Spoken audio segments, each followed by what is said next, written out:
नमस्कार। UP update देखना शुरू कर चुके हैं आप और मैं हूं आपके साथ आशुतोष मिश्रा। पीलीभीत में करीब 50,000 से अधिक आबादी इस बार बाढ़ से पीड़ित हुई है। बाढ़ का प्रकोप झेला है, बाढ़ का दंश झेला है। ऐसे में आपको बता दें कि पीलीभीत के चाहे शारदा इलाके की बात की जाए, हजारा क्षेत्र की बात की जाए, या पीलीभीत के बीसलपुर, बरखेड़ा या पीलीभीत के आसपास के इलाकों की बात की जाए, यहाँ पर जो ग्रामीण इलाका है उसमें सबसे ज़्यादा फसलों को नुकसान हुआ है। ऐसी स्थिति में इस वक्त हमारे साथ बात करने के लिए मौजूद हैं बीसलपुर विधानसभा क्षेत्र से समाजवादी पार्टी की पूर्व प्रत्याशी, सपा में महिला सभा की राष्ट्रीय सचिव दिव्या गंगवार जी। उनसे हम बात करेंगे वो इस पूरे बाढ़ को किस तरह से देख रही हैं। पूरे बाढ़ के दौरान वो गांव-गांव गई, लोगों की समस्या को समझी और जहां तक हो सका वहां तक राहत भी दी है। ऐसी स्थिति में वो इस बाढ़ को किस तरह से देख रही हैं और वो क्या कुछ उनका कहना है, इस पर बात करते हैं। दिव्या जी, बहुत बहुत स्वागत है आपका। बहुत बहुत धन्यवाद आशुतोष मिश्रा जी आपका। पूरे क्षेत्र में बाढ़ का प्रकोप रहा, कई दर्जन से अधिक गांव प्रभावित रहे, 50,000 से अधिक आबादी ने इस बाढ़ का दंश झेला है। आप क्या कहेंगे इस पर देखिए, ये हर साल की समस्या हम लोग के साथ जो है, क्योंकि बारिश पड़ती है और अगर ऊपर से पानी छोड़ा जाता है तो हमारे यहाँ बाढ़ की स्थिति बन जाती है। क्योंकि इलाका नीचा है हमारा, तो आपको पता है फिर जल भराव हो जाता है। तो ऐसे में आम जन जो है बहुत उसका जीवन अस्त व्यस्त हो जाता है। और गांव में पानी भरने से गांव में अगर बच भी जाता है तो गांव चारों तरफ से बारिश से रुक जाता है। तो ऐसे में लोगों को जो है जीविका जो डेली कमाना और डेली बनाना उनका है, उनकी लाइफ को बहुत सफ़र करना पड़ता है। ऐसे में दिव्या जी, यदि बात की जाए तो इस बाढ़ से क्या क्या नुकसान आपकी नज़रों में दिखाई दे रहे हैं? इसमें क्योंकि हमने 3 तारीख को ही हम लोग गए थे गांव में, उसके बाद हम 5 तारीख को भी दोबारा गए जब पानी थोड़ा कम हुआ था। तो मैंने देखा है कि फसलों को बहुत नुकसान हुआ, चाहे वो धान की फसल हुई, चाहे वो गन्ने की फसल हुई। अभी भी हम लोग आ रहे थे पीलीभीत से तो देखते हुए आ रहे हैं, सारा धान जो है सफ़ेद हो गया, गन्ना गिर गया है, यानी लेट गया है, और पानी मिट्टी भी उस पर तमाम जमी हुई है। तो फसलों को तो नुकसान हुआ ही है, जो हमारा जानवर है उसको खिलाने के लिए गरीब व्यक्ति के पास कुछ नहीं बचा।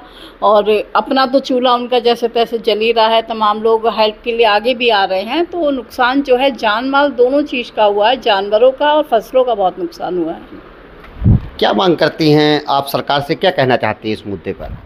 मुझे ये लगता है, जैसे अभी मैंने कल ही के पेपर में पढ़ा था कि मतलब लाखों रुपए की दवाइयाँ बांटी। देखिए, जब सैलाब आता है तो बीमारी तुरंत लेकर नहीं आता, बीमारी तो बढ़ेगी जब पानी सूखेगा और जब थोड़ा पानी रह जाएगा, बीमारियां तब बढ़नी शुरू होंगी। जो आप दवाइयों पे खर्चा करें तब करें, हमारा व्यक्ति बीमार हो तो उसके लिए दवाइयाँ मुहैया अब कराई जाए।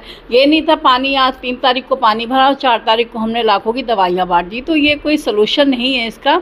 और इस पर जो है लोगों के लिए जो आप पैकेट बांट रहे हैं उसमें जो भी कुछ होगा, 1 लीटर तेल है, चना है और शायद आटा है, कुछ चावल है, जो भी कुछ पैकेट हमारी सरकार दे रही है, उसकी बजाय उनकी जो है फसलों का आकलन किया जाए कि फसल का कितना नुकसान हुआ। क्योंकि आप देख रहे हैं फसल बिल्कुल पकने को तैयार थी, तो लागत तो किसान पूरी लगा चुका। अब जब लागत पूरी लगा चुका है तो उसका नुकसान भी जाहिर तौर से बहुत बड़ा हुआ है। अब उसके हाथ में कुछ नहीं लगेगा, धान पीला होने को आ रहा है। तो ऐसे में मुझे लगता है कि मुआवजा दिया जाना चाहिए हर किसान को। और एक गांव में अगर 500 परिवार हैं तो आप पैकेट भी, अभी हमारे प्रधान जी के यहाँ बटा है तो वहाँ 500 तो परिवार हैं और 80 पैकेट दे रहे हो। 80 पैकेट में प्रधान किस किस को बांट लेंगे? तो ये थोड़ा सोचने की बातें हैं। आप पूरी लिस्ट मंगाए हमारी सरकार और उसके आधार पर उन्हें मुआवजा दिया जाए। यदि बात की जाए तो बाढ़ से सड़कों पर भी बुरा प्रभाव पड़ा है, तो आप क्या कहेंगे इस पर?